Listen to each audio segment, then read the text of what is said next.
welcome back to the Dark Moon podcast. Today is a subject very, very close to my heart because I have been studying this for years and years and years, and I've been feeling this for years and years and years. So, yeah, hold on tight. Here we go. Empaths and energy feeders. Two sides of the same coin. Okay, so I'm Kate Sylvanus, and we're going to dive into this fascinating subject because I love it. And it might challenge some of your assumptions about empaths. And I'm going to use that word that, psychic vampires, energy vampires, scares people. But energy feeders, psychic vampires. Have you ever considered that the empath and the energy feeder might have more in common than you think? Today we're exploring surprising similarities between these seemingly opposite archetypes. Because, I am highly empathic, right? In other words, people feel all kinds of stuff all around me and I get totally overwhelmed and it's enough. And when I was a kid, I used to feed off it and I could manipulate it and I could play around. I could make people feel stuff so that I would feel good. And that's kiddie stuff, all right? So where have I gone from there in many decades that I've been in this world? I've come a long way with it. I wrote a book, it's over a decade ago now, called Being a Psychic Vampire. And I would not say that in the sense of how the mainstream sees it, I'm not that sort of psychic vampire. However, I can feed off emotions. Does that make me an empath, but more aware empath? Because in order to sense it, we sometimes feed off it. So this is where I'm going with this.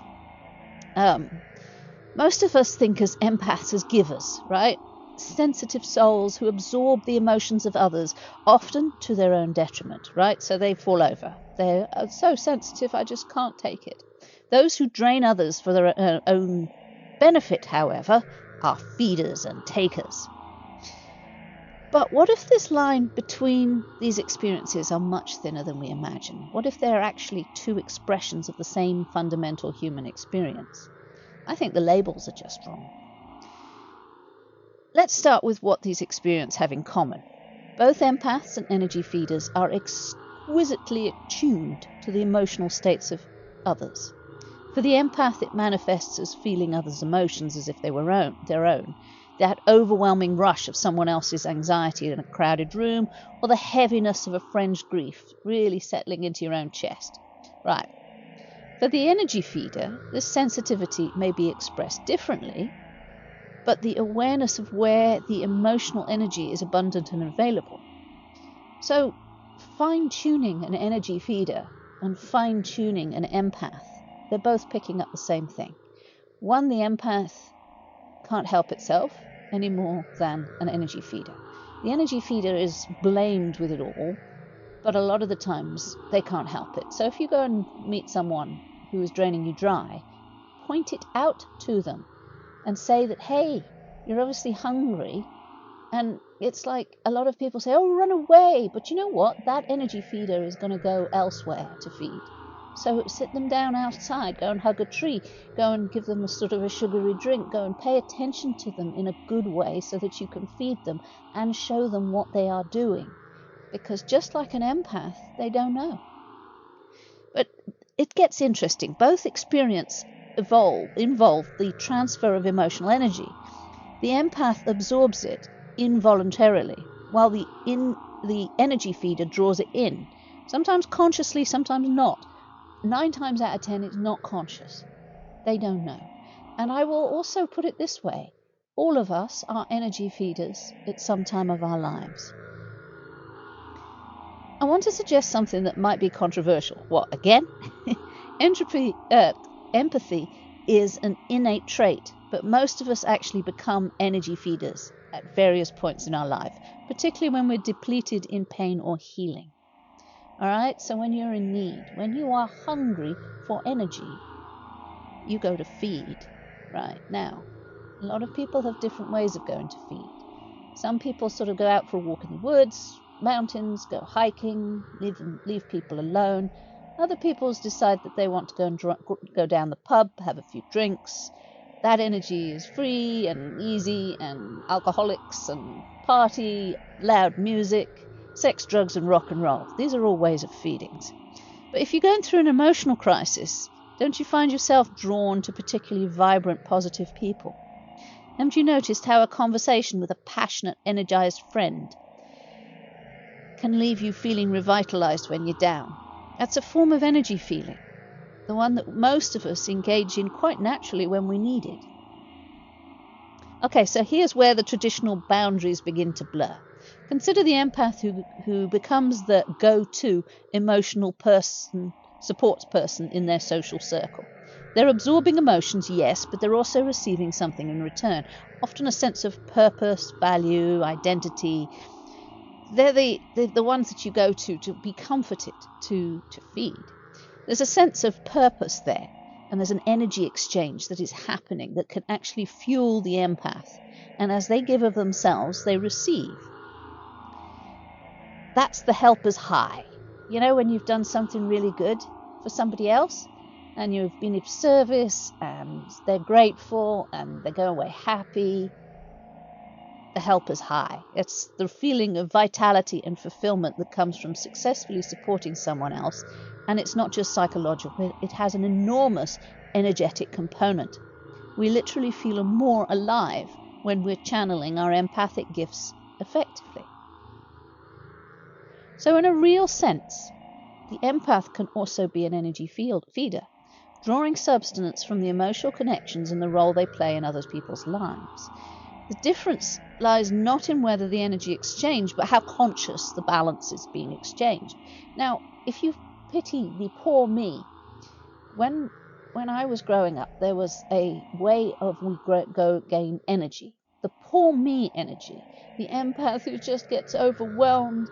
Oh, and everybody wants to sort of feed off me, and I have relationships with narcissists, and it's poor me, poor me, poor me. And that is one of the prime methods people feed, right? Because you feel sorry for them.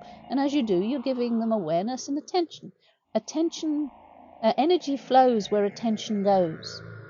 You are feeding whatever you are paying attention to. So, thanks for paying attention to me. I'm having a great meal here. But it is all about being conscious of where your energy is. So let's talk about the healing aspect of this. When we're ill, physically, emotionally, or mentally, our internal energy reserves can become depleted. Both empaths and energy feeders might seek external sources of energy for restoration during those times. The difference? Just often awareness and intention.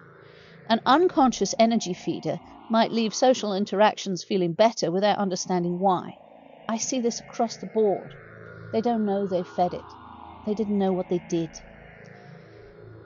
A conscious energy feeder, whether an empath or a feeder, it doesn't matter what the label is, understands the dynamics and seeks to engage in them ethnically without consent or with consent. So that's the boundary here. Are you conscious?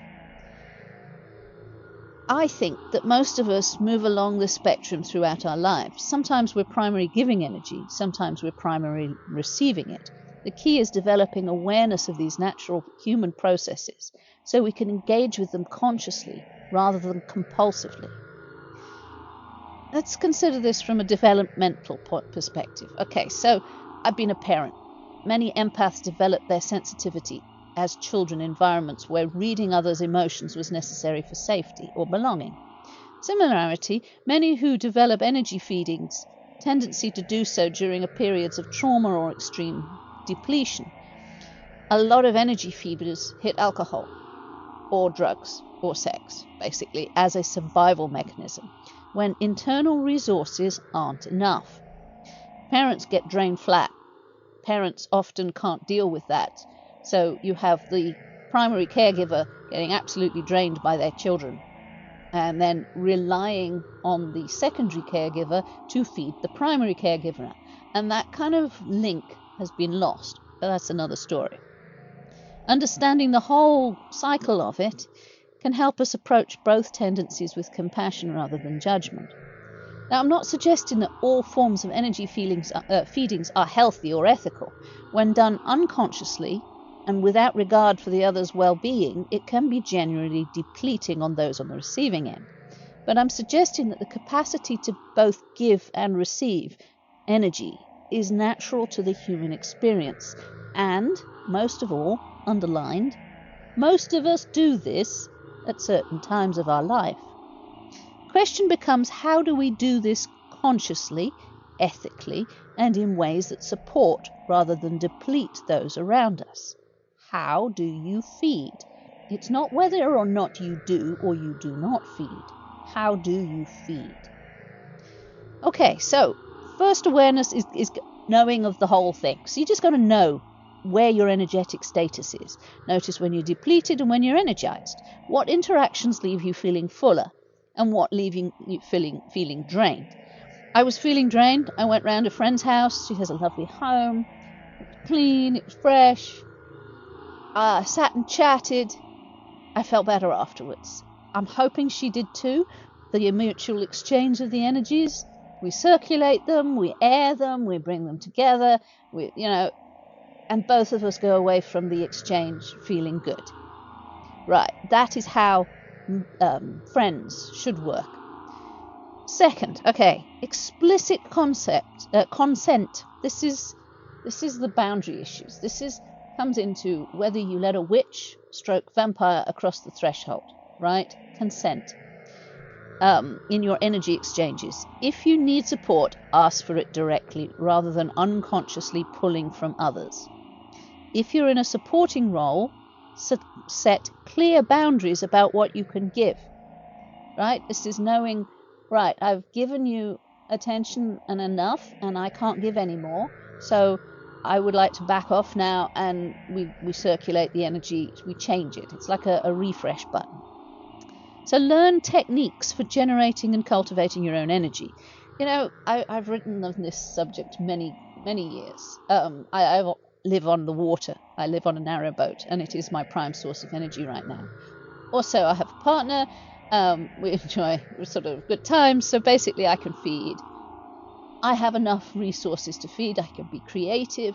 I can take the dog for a walk. I can go to new places. I can stick my feet in the water. Creativity is an awesome thing to do when you create something new, and you get a buzz of that. So even from creating these new podcasts, I get a buzz of that. So creative expression, spiritual practice, meditation, go within. Going within sometimes can be draining. So you've got to bear that in mind. It's not necessarily always a replenishing. The more you can source energy internally or from non-human sources, the less you have to rely on others. Feeding off people is addictive and it is not necessarily healthy. I can feed off pain, right? So as an acupuncturist, I could tap into the meridian lines and remove blockages. I was a damn good acupuncturist in my day. I no longer do so after COVID. But you can also feed off people who are grieving. But again, they have to be able to deal with their grief. You can't sort of block it off for them so that they don't have to feel it, because it'll all come running back when you stop it, and you're not going to stop it forever. There is also, if you are feeding off pain, people get addicted. Supposing you want to sleep and you're desperate for sleep. So I can feed off you a bit to lower you into a sleep, but the next night I'm not coming back and doing it again. It works out that, the old adage of the vampire getting totally addicted to the actual person that they're draining, as well as the person they're draining gets addicted to the vampire. So you have to be aware of boundaries, and things like that is very useful. But that comes with experience.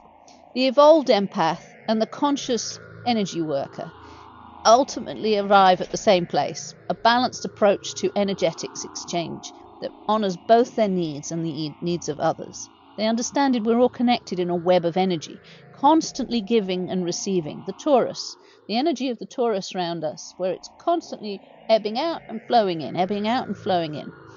And it's receiving a dance of interdependence. Okay, so before I wrap up today, I want to leave you with this thought. Perhaps empaths and energy feeders aren't that different types of people, but different modes of interaction with the energy field we share. By bringing the awareness to these patterns within ourselves, we can transform unconscious habits into conscious choices, supporting our own well-being while respecting the energetic boundaries of others.